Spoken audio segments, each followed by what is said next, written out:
अस्सलामु अलैकुम वरहमतुल्लाहि वबरकातुहू।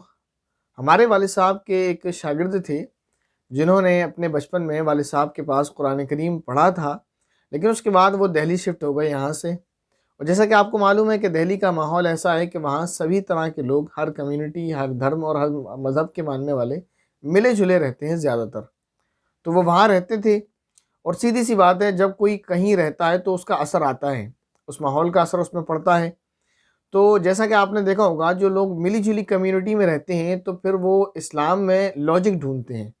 ये बात सही है कि इस्लाम एक फ़ितरी मज़हब है, जो इस्लाम के कानून हैं वो फ़ितरत के मुवाफ़िक हैं, ख़िलाफ़ नहीं है।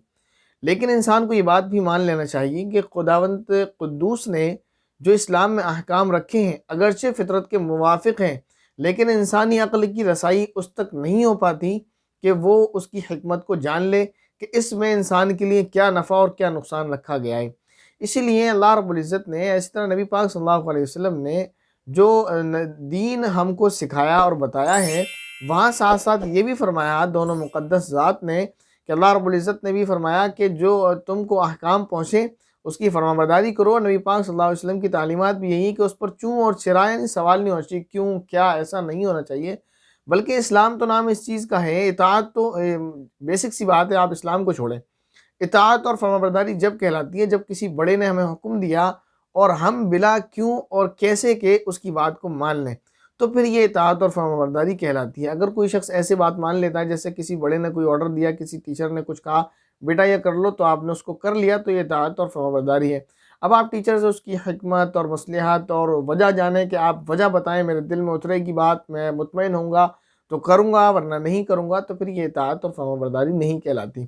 तो इसी तरह जब इंसान इस माहौल में रहने लगा तो वो लॉजिक ढूँढने लगा, इस्लाम के इस मसले में क्या लॉजिक है। हालाँकि उलमाए दीन ने हर मसले के लॉजिक बयान किए हैं, जहाँ तक इंसान की समझ काम कर सकती है, जहाँ तक नहीं काम करती तो फिर उसको छोड़ दिया। तो अब इंसान मसले के जायज़ और नाजायज़ होने में लॉजिक ढूँढता है, तो ऐसे ही वो लॉजिक ढूँढते हुए आए। जब उनका दिल्ली से वापस आना फ़िरोज़ाबाद हुआ, कुछ दिन के लिए वो आए हुए थे, तो वालिद साहब से वो पूछने लगे, मौलाना एक बात बताइए कि इस्लाम में म्यूज़िक जो है हराम क्यों है?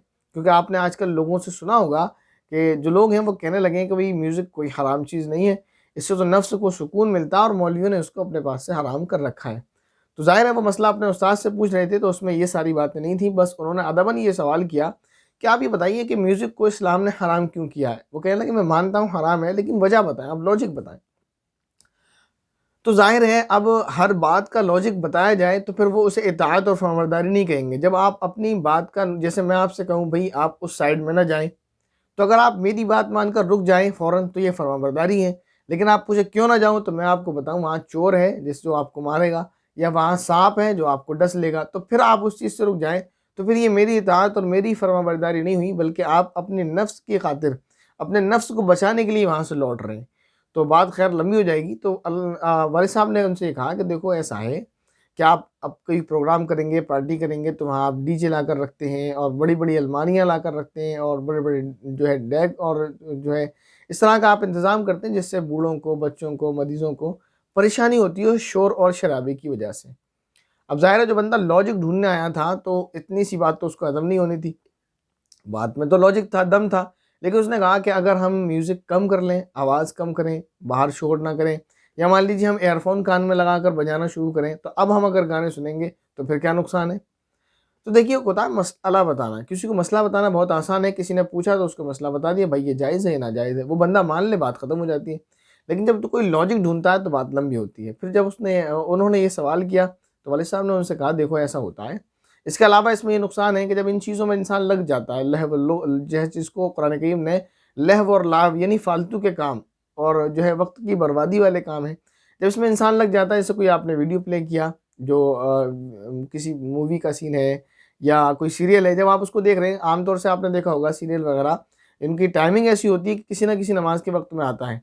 या इसी तरह आप गाने वगैरह सुन रहे हैं, तो सुनते-सुनते आप ज़ाहिर है जब उसको कोई सुन रहा है तो 5 मिनट का सॉन्ग है या 3 मिनट का सॉन्ग है, अब तो ख़ैर छोटे हो गए हैं, उस ज़माने में 5 से 7 मिनट के सॉन्ग हुआ करते थे, बल्कि 10 मिनट के भी। काफ़ी पुराना वाक़या है, आप अब से करीब 8-10 साल पुराना वाक़या करीबन। तो जब इंसान उस म्यूज़िक को प्ले करेगा, मान लीजिए अब अज़ान हुई, अज़ान के 15 मिनट बाद नमाज़ होनी है, तो इस दौरान वो जब गाने सुन रहा है तो सोचता है मैं 5 मिनट में मस्जिद पहुँचूँगा, 2 मिनट में वज़ू करूँगा, नमाज़ पढ़ लूँगा, अभी सुन लूँ। तो कोई सॉन्ग ऐसा आएगा जिसकी वजह से उसकी एक जमात भी छूट सकती है सुनने के उसको कंप्लीट करने की वजह से, या जमात नहीं छूटेगी तो रकात छूट जाएगी, तकबीर औला कुछ तो छूट ही जाएगी। तो इस वजह से इसमें एक नुकसान ये भी है कि आप नमाज से बेपरवाही बरतते हैं, आप नमाज नहीं पढ़ पाते हैं। तो यहाँ बात ठीक थी अगर वो मान लेता, तो बात वाकई ऐसी है कि अगर इंसान गाने सुनने में लग जाए तो कोई ना कोई गाना ऐसा उसके आकर टकराएगा कि जिसमें कम से कम उसकी तकबीर औलाद छूटना तो तय है। लेकिन फिर उसने एक बात कही कि अगर मान लीजिए कि हम नमाज की पाबंदी करते हैं, अजान होते ही हम म्यूज़िक बंद कर देते हैं और फ़ौरन मस्जिद चले जाते हैं, तो अब म्यूज़िक जायज़ होना चाहिए, अब नाजायज़ नहीं होना चाहिए। फिर म्यूज़िक नाजायज़ क्यों इस्लाम के अंदर? फिर जो उनको जवाब दिया गया वो एक ऐसा जवाब था जो अगर इंसान बिल्कुल एतदाल की नीयत से और इंसाफ की नीयत से सुनेगा तो फिर उसके बाद उसके पास कोई सवाल नहीं मिलता।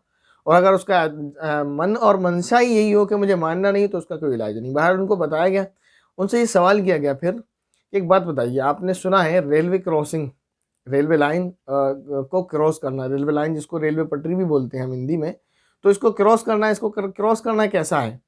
कानूनन जुर्म है। उसने जवाब दिया कि जब ये कानूनन जुर्म है तो क्यों है? इसलिए जुर्म है कि इंसान जब रेल लाइन को क्रॉस करेगा, जो उसका ब्रिज है, ओवर ब्रिज, वहाँ से नहीं जाएगा, तो और रेलवे लाइन को क्रॉस करेगा, तो ये बात पॉसिबल है कि ट्रेन आ जाए और उससे कुचल जाए, मर जाए, उसका एक्सीडेंट हो जाए या उसको चोट पहुँचे, कम से कम उसको नुकसान पहुँचे। एक बात। दूसरा सवाल मैं उसमें बढ़ा रहा हूँ आपको समझाने के लिए, वहाँ तो सवाल इतना ही था रेलवे लाइन क्रॉस करने वाला। मैं आपसे यही सवाल करता हूँ कि जैसे गवर्नमेंट ने एक और रूल बनाया हुआ है कि आप बाइक पर सवार हैं तो आपको हेलमेट पहनना लाजमी है। अब आप पूछेंगे ऐसा क्यों है, तो इसका जवाब यही होता है कि अगर आप हेलमेट नहीं पहनते तो बाई चांस अगर आपका एक्सीडेंट होता है, बाई चांस अगर आपका एक्सीडेंट होता है तो वहाँ आपकी चोट लग सकती है। इसलिए आप अपनी हिफाजत के लिए हेलमेट पहने, जिससे कि आपके सर में चोट नहीं आएगी और आपकी जान जाने के बहुत कम चांसेस हैं, आपकी जान बच जाएगी। तो ये कानून इसलिए बनाया गया। अब अगर जैसे उन्होंने ये सवाल किया था कि इस्लाम में म्यूज़िक मना है इसलिए कि नमाज़ छूट जाएगी वगैरह वगैरह, मैं नमाज़ पाबंदी से पढ़ लेता हूँ, तो इसका जवाब ये है कि देखो ऐसा है, यही सवाल अगर हम आपसे करें तो फिर इसका जवाब ये होगा कि मैं रेलवे लाइन क्रॉस आराम से कर लूँ तो, ज़िंदा बच जाऊँ तो, इसी तरह मैं हेलमेट पहनूँ और मेरा एक्सीडेंट ना हो तो। क्योंकि जो बंदा हेलमेट नहीं पहनता पकड़ा उसे ही जाता है, जो ज़िंदा बच जाता है, जिसका एक्सीडेंट नहीं होता। जिसका एक्सीडेंट हो जाता है पुलिस उसे हॉस्पिटल लेकर जाती है, चाहे वो हेलमेट पहना हो या ना पहना हो। जो मर जाता है फिर उसकी तो गिरफ्तारी की बात ही नहीं है। इसी तरह जो रेलवे लाइन क्रॉस करता है, जो पकड़ा वही जाता है, गिरफ्तार वही होता है, जुर्माना उसी पर आयद होता है जो सही सलामत बच जाता है। और जो सही सलामत नहीं बचता, जिसका एक्सीडेंट हो जाता है, उसको पुलिस अस्पताल लेकर जाती है, और जो मर जाता है तो फिर वो मर ही गया। मतलब ये है कि उसको मना इसलिए किया गया कि तुम तो निकल जाते हो, लेकिन तुम्हारे देखा देखी किसी का नुकसान हो सकता है, किसी की जान जा सकती है। अगर आप ये कहो कि भाई मैं बच जाता हूँ तो मुझे नहीं पकड़ा जाना चाहिए, जैसे आप कह रहे हैं कि मैं नमाज़ पढ़ लेता हूँ पाबंदी से, तो फिर जो है ये चीज़ हराम नहीं होनी चाहिए। आप कर लेते हैं, आपके अलावा कोई और नहीं कर पाएगा।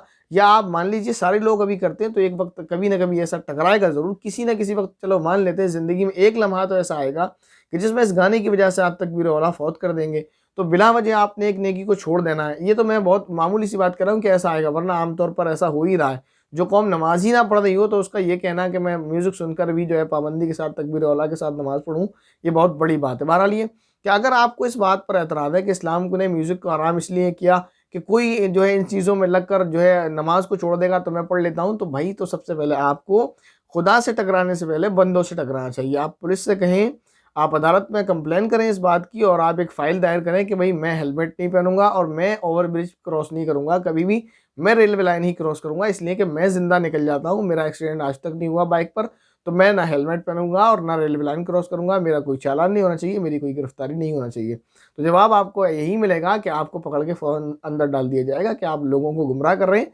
आपका मान लो एक्सीडेंट नहीं हुआ आज तक, तो लोगों का एक्सीडेंट हो सकता है। आप अगर रेलवे क्रॉसिंग से रेलवे लाइन से सही सलामत क्रॉस कर जाते हैं, तो दूसरे बंदे आपको देखा देखी में जो है नुकसान उठा सकते हैं। तो आपको जो है हुकूमत का बागी कहकर, आपको जो है गुमराह करने वाला कहकर, आपको फसाद मचाने वाला कहकर जेल में डाल दिया जाएगा। तो यही बात है जो आप कह रहे हैं कि मैं ऐसा कर लेता हूँ। पहली बात तो ये काबिल कबूल नहीं है कि बंदा म्यूज़िक सुनता रहे और गाने सुनता रहे और नमाज पाबंदी के साथ पढ़ता रहे, ये बात काबिल कबूल है ही नहीं। और अगर इसको मान भी लिया जाए तो आप कर लेते हैं, आपकी वजह से किसी और का नुकसान होगा अगर इस बात से रोका नहीं जाएगा। तो जहाँ नुकसान का इम्कान भी होता है कि ऐसा नुकसान हो सकता है, वहाँ भी इंसान को नुकसान से रोका जाता है। तो इसी वजह से इस्लाम में म्यूज़िक को हराम किया गया। वजह आपको अगर लॉजिक का चाहिए तो एक लॉजिक है। इस तरह और भी बहुत सारे इसके जवाब हो सकते हैं। जो सवाल और जवाब वहाँ वाले साहब और उनके दरमियान में हुआ था, वो भी मुझे जहन में आ गया तो मैंने आपको बता दिया। उम्मीद है कि जो बात आपको बताई गई होगी वो आपके बहुत अच्छी तरह से समझ आई होगी। लेकिन अगर आपके जहन में फिर भी कोई सवाल हो तो आप जो है कमेंट बॉक्स में हमें कर सकते हैं।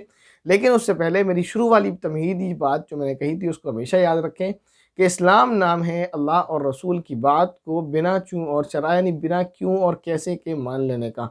उसमें लॉजिक ढूँढना और उसमें सवाल देखना, फिर उसमें अपना फ़ायदा और नुकसान देखना, जहाँ अपना नुकसान आपको नज़र आए फिर इस वजह से उसको छोड़ देना, तो इसका नाम इस्लाम हरगिज़ नहीं है। अल्लाह रब्बुल इज़्ज़त हम सभी को दीन इस्लाम पर चलने की तौफ़ीक़ अता फ़रमाए। अस्सलामु अलैकुम व रहमतुल्लाहि व बरकातुहू।